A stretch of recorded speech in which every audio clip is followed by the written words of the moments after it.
This plague, the rioting is intensifying to the point where we may not be able to contain it. Why contain it?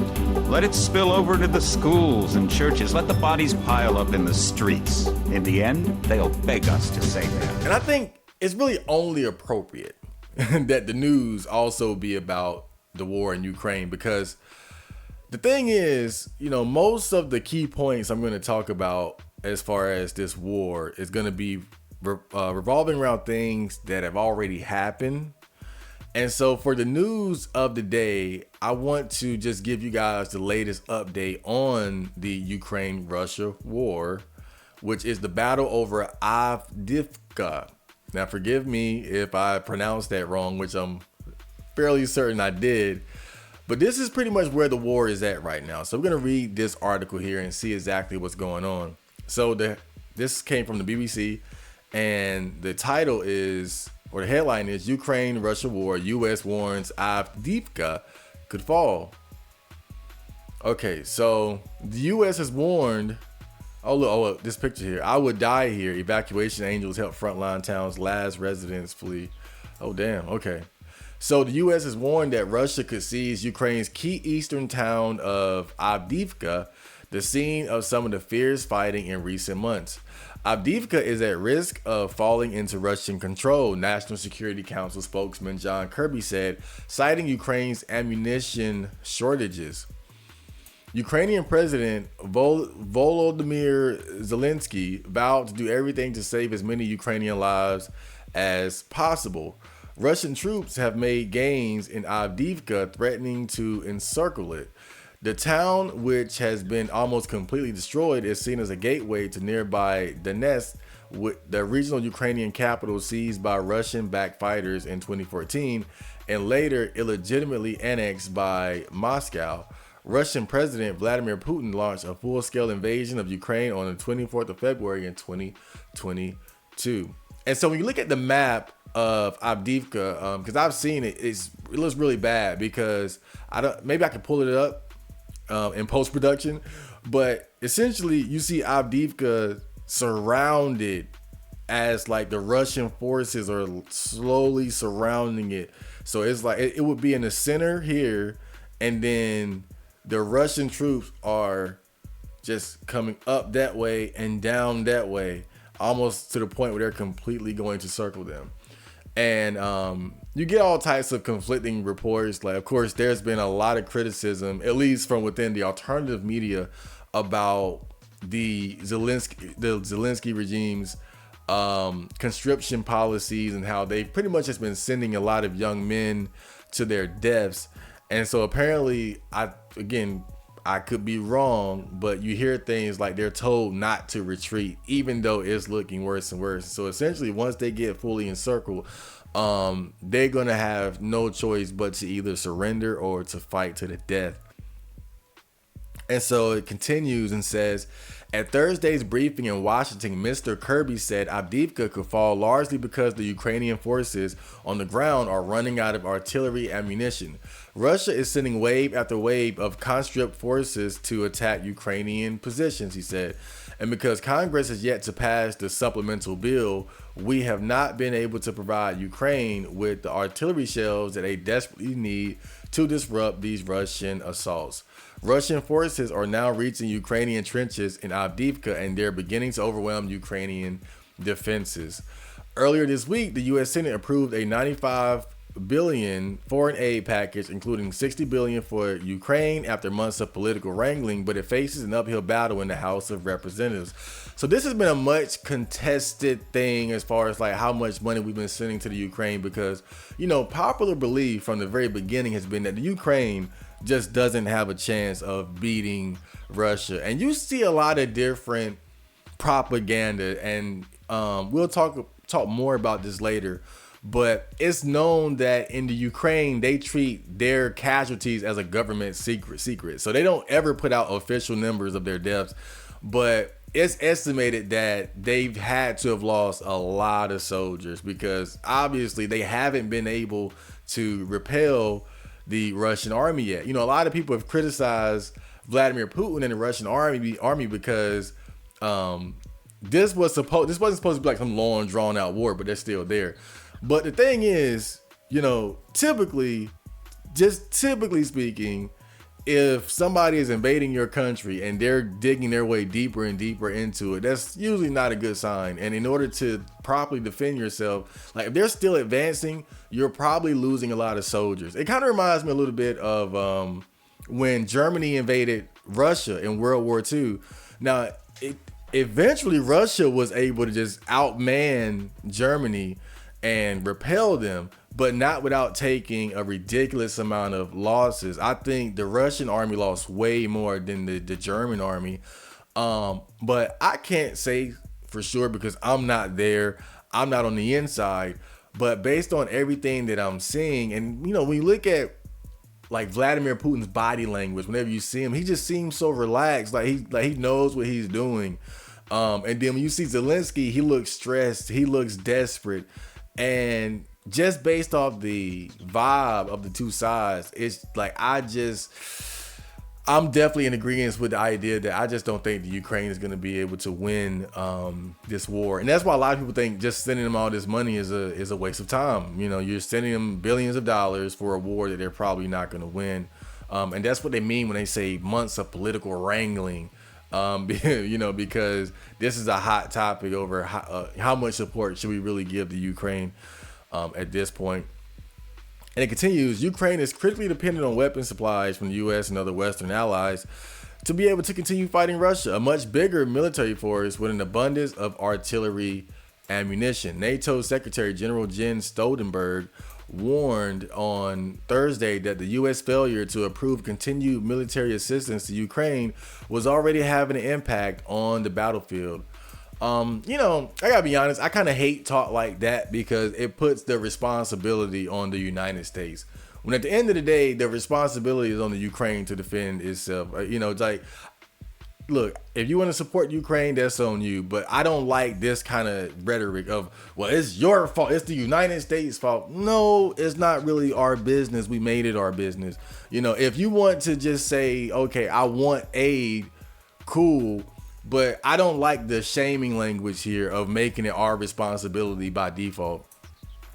In his video address late on Thursday, President Zelensky said, "We are doing everything we can to ensure that our warriors have enough managerial and technological capability to save as many Ukrainian lives as possible." Just a quick side note. Every time I see this, I gotta be honest, I don't like Zelensky. I think he's a scumbag. And him and his administration, they're, dragging men off of the streets and forcing them into fighting this war. I've never thought much about conscription and like the draft.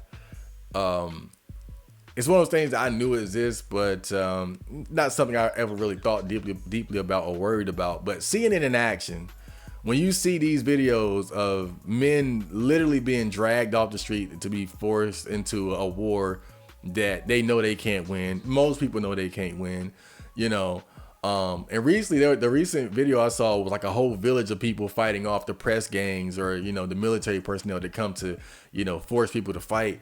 There are a lot of people who just don't want to fight in this war. And I can't, me personally, I'm against the draft in a general sense, or any sort of conscription.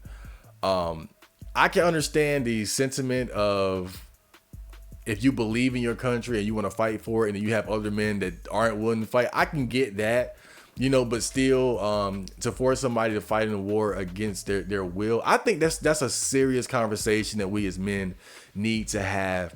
But maybe I'll talk a little bit more about that later. But I when he says stuff like that, I want to save as many Ukrainian lives as possible as you send men to the meat grinder. That doesn't make sense. On Friday, Mr. Zelensky is visiting Berlin and Paris, where he is expected to sign security pacts with German Chancellor Olaf Scholz and French President Emmanuel Macron. We got the same name. A similar agreement on security cooperation was signed between Ukraine and UK in January. Late on Thursday, Ukrainian General Alexander, is that like an alternative way of saying Alexander? Tarnovsky admitted that fierce battles were taking place within Avdiivka. "We value every piece of Ukrainian land, but the highest value and priority for us is the preservation of the life of a Ukrainian soldier, he said, as we sent him to the meat grinder. Earlier in the day, Ukraine's military spokesman Dmytro Lychovi, I know I got that wrong, acknowledged that Ukrainian troops in Avdiivka were being forced to sometimes move to more advantageous positions, in some places leaving positions. Some Ukrainian soldiers have privately admitted the town could fall at any moment. We're upset, Ukrainian official Aletsky from Ukraine's 110th mechanized, what they got gunners out there, brigade in the Avdiivka area, told the BBC earlier this week, standing beside a huge mobile artillery piece as Russian guns boomed in the distance. Currently, we have 2 shells, but we have no explosive charges for them, so we can't fire them. As of now, we have run out of shells, said Olesky. He suggested that shortages were widespread and having a dramatic impact on the fighting in Avdiivka. We feel a very strong responsibility for our guys fighting right now in the town, armed only with assault rifles. Ukraine's newly appointed commander-in-chief, Alexander Serzysky, visited the front line in the Avdiivka area this week, acknowledging that the situation there was difficult. He said the Russian military did not count losses, using its troops as cannon fodder. Kiev says an elite Ukrainian brigade has now been sent to Avdiivka and reserve artillery has been deployed. In unverified reports, Russian military bloggers said on Thursday that a key Ukrainian defense position in southern Avdiivka, known as Zenit, was now under Moscow's control. And so you can see it right there. So I believe the red area on this map is considered to be territory that is controlled by Russia. And I think the areas that are red and white, I think those are combat zones. And I think the yellow is the Ukrainian forces holding up defenses. I don't know what the purple is. Do they have a map key? Okay, yeah. Okay, so yeah, red is Russian military control. Red and white, limited Russian military control, which means it must be contested somewhat. Let me see. Purple, held or regained by Ukraine. Okay, holding the line. Yellow, claimed Russian control. So so is claimed Russian control, is that like areas where they had control and they lost it? Maybe that's areas where Russian had it and Ukraine was able to kind of push them back a little bit. But you see here, Avdiivka, this is it. That's not good. That's not good. It's basically very close to being surrounded. I don't know exactly how important that specific spot is, but it doesn't look good for them. I mean, come on now. It's almost like you're getting eaten by a monster. Okay, so that's the article. So that's where we are now with the war in Ukraine. Now, I'll talk about this briefly because I did do a video on it, so I'm not going to talk about it too much. But there was the video with Tucker Carlson and Vladimir Putin where he asked him bluntly, why did you invade the Ukraine? What were the circumstances that led to that? And in a nutshell, I'll just say that his reasoning was that, one, the Ukraine used to be a part of Russia at one point. Historically, it's been a part of Russia. And two, he didn't like how the Ukraine was starting to align itself with the West and NATO, and felt as if that would be a security risk for Russia and its people. So in a way, you could look at this war as an attempt to stop the spread of NATO from putting them at a disadvantage on the world stage. And it seems like whenever anyone is not just gun-ho about this war and thus sending as much money as possible to the Ukraine, that we're kind of looked at as being like Russian sympathizers or something like that. And I don't really think that's the case. I think in order for us to achieve more peace in the world, I think we got to really begin to zoom out and look at things from a bigger picture, because I think that a lot of us have drunk the Kool-Aid that America can do no wrong. We're the heroes of the world, and we don't have people in power who manipulate and control things and steer us in the wrong direction. I mean, just look at the war in Vietnam. Almost damn near unanimously as a people, we look back at that war as being something that we should have never participated in. You know, so obviously that shows you that we're not this infallible country with the God-given, angel-appointed government officials who, you know, steer us into different wars or this or that, you know. And when I look at it now that I have a better picture of what happened, I really feel like it was gravely irresponsible of our government, of NATO, of the Ukraine to take the actions that they did, knowing what the risk was. Now, obviously, you would love for every country to be completely sovereign and be able to make the decisions as far as like where they align themselves. But I think it was very irresponsible of us to keep pushing it like that, thinking that Russia wouldn't do anything, because I can clearly see why they would want to ensure that the Ukraine is not going to align itself with NATO and the West when we could potentially be their most fierce enemy in an upcoming war somewhere down the line.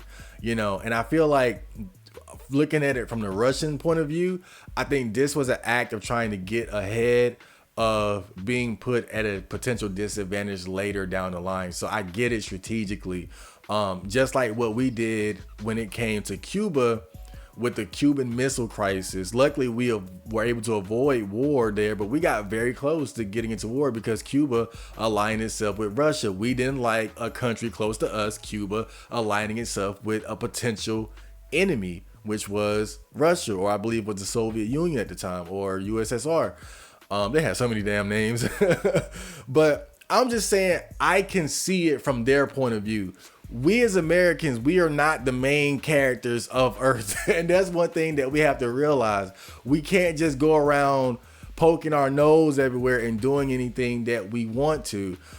Even after World War I, we started to adopt policies that would move us closer to being I don't know if you would say isolationist, but we didn't want to get involved in another big war like World War I. And then during World War II, that's when we started to step outside of those bounds again, and then started to get involved. And then, you know, now whether or not that was the right or wrong thing to do, right? Because you can look at it different ways. But the fact is, after World War I, we kind of took that stance, and then we changed that leading into World War II. And it seems like ever since then, we've just been kind of gung-ho. I believe after that, we had the Korean War, then you had Vietnam, then you had the Gulf War, and then the wars in Afghanistan and the Middle East. And now we're not directly involved in a war with our troops, but we're getting involved as far as like aiding countries like Israel and the Ukraine against their enemies. And, you know, in a way, that's, if you think back to it, that's kind of how we got involved in World War II. You know, it started with us cutting off the supply of oil to Japan, which was going to put them at a big disadvantage in the wars they were involved in. And, you know, even though we didn't attack Japan first, our involvement as far as like cutting off their supply of necessary materials and whatnot, that was a big part of what motivated them to attack us. And so it shows you how large-scale war can start just from sending aid or cutting off and sanctions and all that. It can escalate like that. So we got to be careful about that. And I'm just saying that I hate it more than anything for the people. And I always say this, and I'll say it again. Before this war started, the Russians weren't thinking about killing Ukrainians. The Ukrainians weren't thinking about killing the Russians. It's always people at the top that are making these decisions and then lead us against one another. And I think we, as the people, at some point, we got to really stand up and be in communication with each other. Don't let the multiple heads of the Hydra do all the talking. You know, we're the body, we're the heart and soul of the country, and we got to make sure that we don't allow ourselves to get drugged in this bullshit. Because why are we killing people that we weren't thinking about yesterday? And why are they killing us? So I'm always against that aspect of it, you know. But since we don't have that type of logic and communication and willingness to stand up to our own government in the levels that we would need to, you know, if the Russians just said we're not going to war and the Ukrainians said, fuck you, we're not going to war, then it wouldn't be a problem. But we don't have that. And so what we have is the people at the top having to make these kind of decisions and being allowed to make these decisions. And so I'm just saying, I look at it like I can see strategically why Vladimir Putin did what he did. But I hate the fact that it had to come to this. But that was the news of the day. Next, we are going to get into some key points of the war in Ukraine. So make sure you guys stay tuned. Be right back.